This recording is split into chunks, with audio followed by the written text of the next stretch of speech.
Before going to that thing I would like to introduce a concept to you, ठीक है। पहले हमने ये चीज़ें पहले पढ़नी है कि what are the types of capillaries before going into the detail कि कौन से टाइप्स ऑफ कैपिलरीज हैं हमारे ब्रेन में। हमने पढ़नी है types of capillaries, very important thing, right? Please ignore the writing. Suppose I have this thing, this is a blood vessel, right? अब हमारे पास एक endothelial cells बना रही हूँ. See, these are the endothelial cells, right? अभी हमारे पास endothelial cells हैं.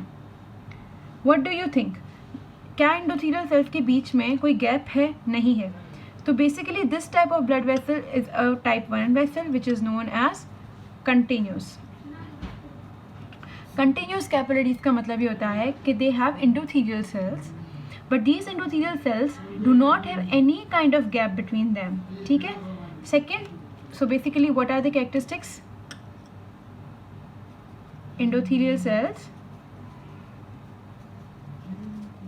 with no gap. Right? And the second prominent thing is that they have a basement membrane which is, ये हमारे पास basement membrane है इनकी, ठीक है, which is continuous, right? तो continuous से नाम आया ये भी continuous का, which is actually continuous basement membrane which is not broken. ठीक है जी, ये हमारे पास होगी टाइप 1. टाइप 2 हमारे पास होती है example, what is this fenestrated? Fenestrated का मतलब होता है दैट हमारे पास suppose this is a blood vessel, right? This is a endothelial cell. What is the difference? Nothing. The difference is, अब इस एंडोथेलियल सेल्स के बीच में तो नहीं है, बट एंडोथेलियल सेल्स में होल्स हैं. फॉर एग्जाम्पल अगर ये एक एंडोथेलियल सेल है तो इसके अंदर होल्स हैं, इतने इतने छेद हैं, जैसे सीव नहीं होती जिससे छानते हैं, तो विद इन अ सीव हमारे पास उसके अंदर डॉट्स हैं. तो इसमें भी विंडोज़ हैं फेनेस्ट्रेटेड के, इसमें विंडोज़ हैं, होल्स हैं within the endothelial cell, right? So this is the fenestrated type. And the third type is my favourite type which is sinusoidal type.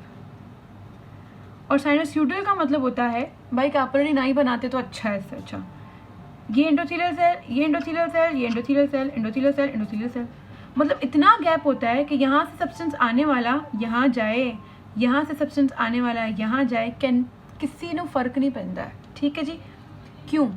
अब ये ऐसे ही बनाते हैं, मैं इसकी डिटेल में नहीं जाऊँगी. हमारे पास कंटिन्यूस कहाँ होती हैं, फेनेस्ट्रेटेड कहाँ होती हैं और साइनोसॉइडल कहाँ होती हैं. These are very important to note. So hence telling you guys, continuous आपके पास होती हैं आपके ब्रेन में, और इसको हम और डिटेल में पढ़ेंगे अभी.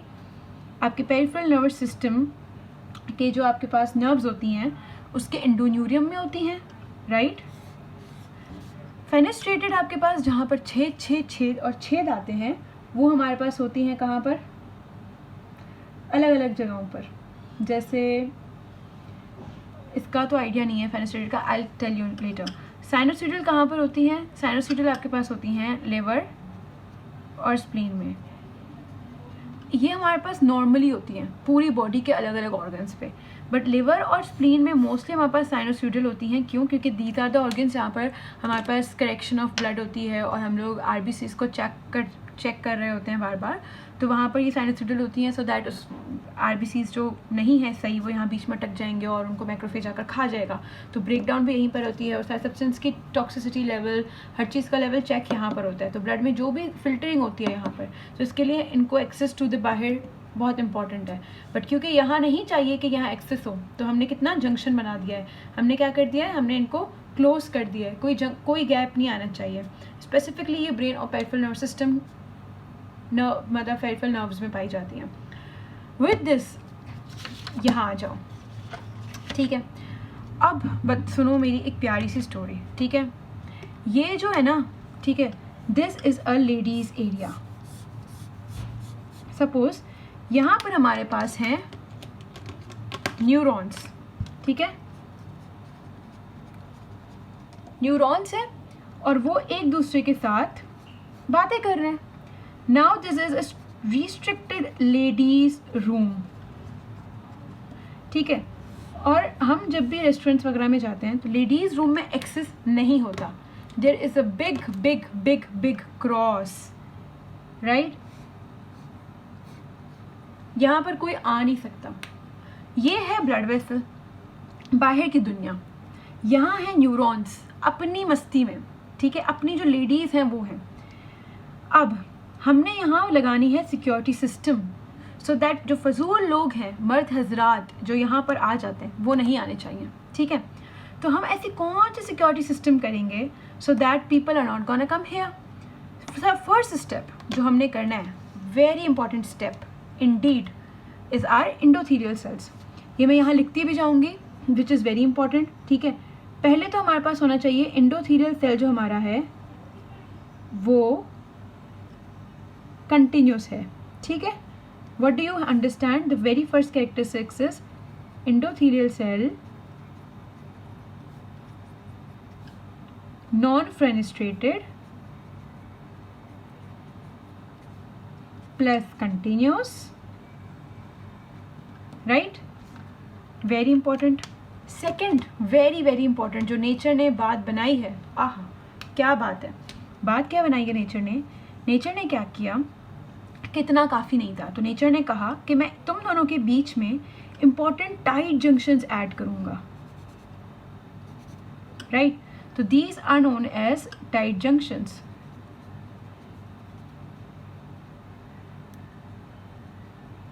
दे are very important, right. Tight junctions हमारे पास जो हैं ये आ जाते हैं, ठीक है।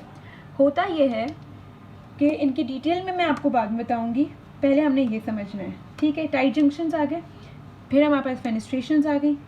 अब हमने क्या करना है, अच्छा पहला हमारे पास जो आता है प्रॉब्लम वो ये आता है कि स्पेशल एंडोथेलियम है ये, ठीक है। और ओके, सो बेसिकली हमने दो चीज़ें पढ़ी, एंडोथेलियल सेल्स, नॉन फेनेस्ट्रेटेड और टाइट जंक्शंस था। पता है टेंशन क्या होती है, आपके पास कुछ सब्सटेंसेस जो हैं वो when the substances cross from the blood to the brain through the junctions, हम उसको कहते हैं पैरासेलुलर रूट ऑफ एक्सचेंज, ठीक है। उस पैरासेलुलर सेल्स के बीच में से जंक्शंस के थ्रू जाने के लिए हम उसे कहते हैं पैरासेलुलर रूट ऑफ एक्सचेंज। उस एक्सचेंज को रोकने के लिए नेचर ने टाइट जंक्शंस डाल दिया to avoid paracellular route of exchange, right. अब सेकेंड बात क्या आ गई हमारे पास ब्लड ब्रेन बैरियर की, जो हमारे पास अब नेचर को थोड़ी और टेंशन हो रही है। वो टेंशन ये है कि एक कैरेक्टरिस्टिक होता है which is known as transcellular pathway. Transcellular pathway मतलब कि the pathway which cells particles choose करते क्या है वो लोग करते हैं कि फॉर एग्जांपल यहाँ एक पार्टिकल है, वो एंडोसाइटोसिस से जाएगा अंदर, रिमेंबर वो एक मेम्ब्रेन बढ़ जाती है, फिर पार्टिकल चला जाता है, फिर वो पार्टिकल अंदर चला जाता है, तो वो पार्टिकल अब अंदर चला जाएगा, बाहर आते आते एक्सोसाइटोसिस हो जाएगा। This is known as transcellular pathway. तो पैरासेलुलर पाथवे को तो हमने रोक दिया टाइट जंक्शंस लगाकर, बट एंडोथेलियल सेल्स में थोड़ी बहुत ही नौटंकी आ गई है कि वो पैरासेलुलर पाथवे जो है, मतलब जो ट्रांससेलुलर पाथवे है, वो अलाउ कर सकते हैं। एक ये प्रॉब्लम ध्यान में रखिए। दूसरी ये प्रॉब्लम कि कुछ न्यूरोटॉक्सिन्स जो होते हैं वो लिपिड सॉल्युबल होते हैं। अब ये जो मेम्ब्रेन है वो लिपिड सॉल्युबल है, तो लिपिड सॉल्युबल न्यूरोटॉक्सिन्स तो जा सकते हैं। इसके लिए इन दोनों के लिए नेचर ने क्या किया, नेचर ने कहा आओ जी आओ लेकर आओ सामान, मैं बनाता हूँ इनको। इन्होंने क्या किया, इन्होंने बना दिया अपना एक मॉन्स्टर विच इज़, इन्होंने यहाँ बना दिया अपना एक मॉन्स्टर। मॉन्स्टर को हम बनाएंगे ब्लैक से,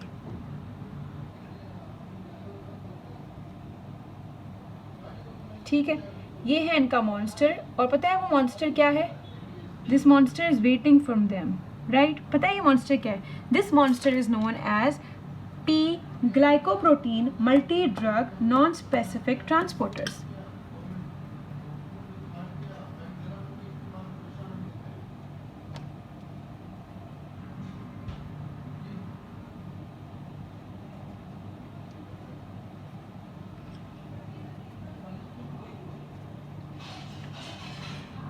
अब वो जो न्यूरोटॉक्सिन्स आते हैं और जो न्यूरोटॉक्सिन्स आकर और जो हमारे पास ट्रांससेलुलर पाथवे से आते हैं, उन्होंने कहा आओ जी आओ तेनू मज़ा चखाते हैं। इन्होंने क्या करना है, अब ये आएंगे तो सही, पार्टिकल्स क्रॉस करेंगे, ये खा जाएंगे और ये खा कर क्या करेंगे, इनको बाहर फिर से थ्रो कर देंगे। तो हमने इनकी टेंशन नहीं लेनी, ठीक है, इतना काम तो हमारा हो गया, राइट। तो ये किसके लिए है, ये सॉल्व करते हैं हमारे पास ट्रांससेलुलर प्रॉब्लम को।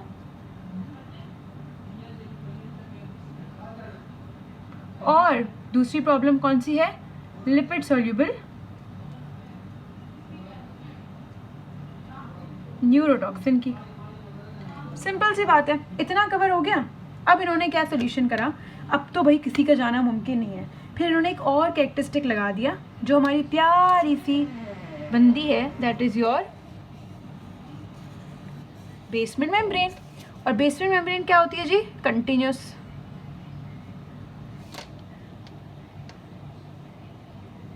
इज दैट क्लियर, ये जी आ गई।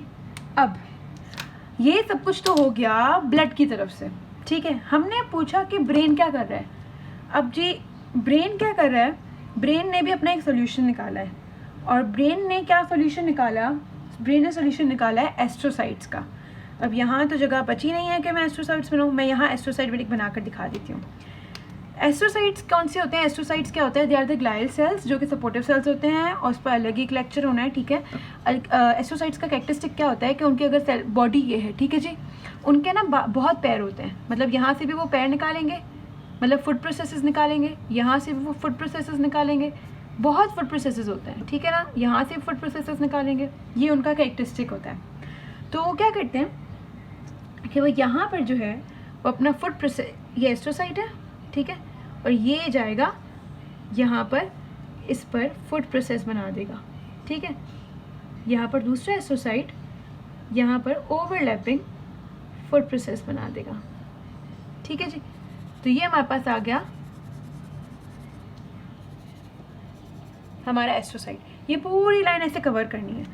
अब एस्ट्रोसाइट्स जो होते हैं ना, वो इतने डिसअपॉइंटिंग लोग हैं, क्योंकि हमने लेटर ऑन रिसर्च में देखा कि हम जो भी केमिकल डाल रहे हैं यहाँ से तो जा रहा है, यहाँ नहीं जा रहा है ना, क्योंकि इतना इफेक्टिव सिस्टम है, एंडोथेलियल सेल्स हैं, टाइट जंक्शंस हैं, P glycoprotein multi drug receptors हैं, बेसमेंट मेम्ब्रेन मज़ेदार बनी हुई है। तो लेकिन जो अगर प्रोडक्ट यहाँ पर है ना, अगर हम ब्रेन में कोई चीज़ इंजेक्ट करते हैं तो हमने नोटिस किया कि वो इजीली बेसमेंट मेम्ब्रेन तक पहुँच रही थी। मतलब एस्ट्रोसाइट्स के फूड प्रोसेसेस जो हैं वो इतना काम नहीं दिखा रहे थे। ये आ गए हमारे एस्ट्रोसाइट्स के फूड प्रोसेसेस, ये इतना काम नहीं दिखा रहे थे। तो ये है क्यों भाई, इतना डिसअपॉइंटिंग क्यों रखा है इनको। तो हमने जब पूछा इन लोगों से तो इन्होंने हमें जवाब दिया कि ये इस वजह से है, बिकॉज ये जो सारी चीज़ है ना, इनकी वजह से। हमें बाद में पता चला कि ये कुछ ऐसे मॉलिक्यूल सीक्रेट करते हैं जो जाकर एंडोथेलियल सेल्स को ट्रिगर करते हैं कि इनके रिस्पॉन्स में जाकर एंडोथेलियल सेल्स इन टाइट जंक्शंस को बनाती है। रिमेंबर, जो टाइट जंक्शंस थे, और टाइट जंक्शंस के कुछ नाम है, फॉर एग्जांपल ऑक्लूडेंस एक नाम आ गया मुझे अभी याद, ठीक है जी।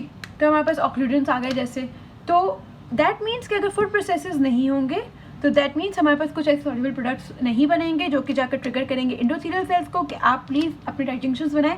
और विदाउट टाइट जंक्शंस हमारे पास सब कुछ हो जाएगा जी फ्लॉप। तो मेन हीरो कौन हुआ, हमारा डिसअपॉइंटिंग बंदा, एस्ट्रोसाइट्स, ठीक है जी। कुछ पैरासाइट्स भी होते हैं। पैरासाइट्स एक क्या है, पैरासाइट्स एक आम से लोग हैं, पैरासाइट्स एक आम से सेल्स हैं विच आर प्रेजेंट। एक तो मेरे पास मार्कर्स की कमी क्यों है। पैरासाइट्स आम से लोग हैं which are in the basement membrane, ठीक है। यहाँ कुछ पैरासाइट्स के सेल्स होते हैं, इनका इतना कुछ काम नहीं है तो भूल जाओ इनको, ठीक है। तो ब्लड ब्रेन बैरियर के कंपोनेंट्स आ गए हमारे पास। बताऊँ मैं क्या क्या कंपोनेंट्स हैं। ये पूरा हमारा जो है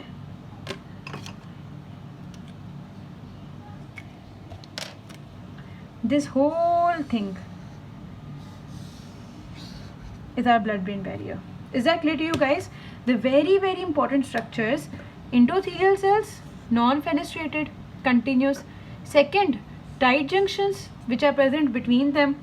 Third, astrocytes. ठीक है, ये जो 3 स्ट्रक्चर्स हैं वो सबसे इंपॉर्टेंट हैं, और वो आपने जो है ना वो भूलने बिल्कुल नहीं है, ठीक है। These are the components of the blood brain barrier.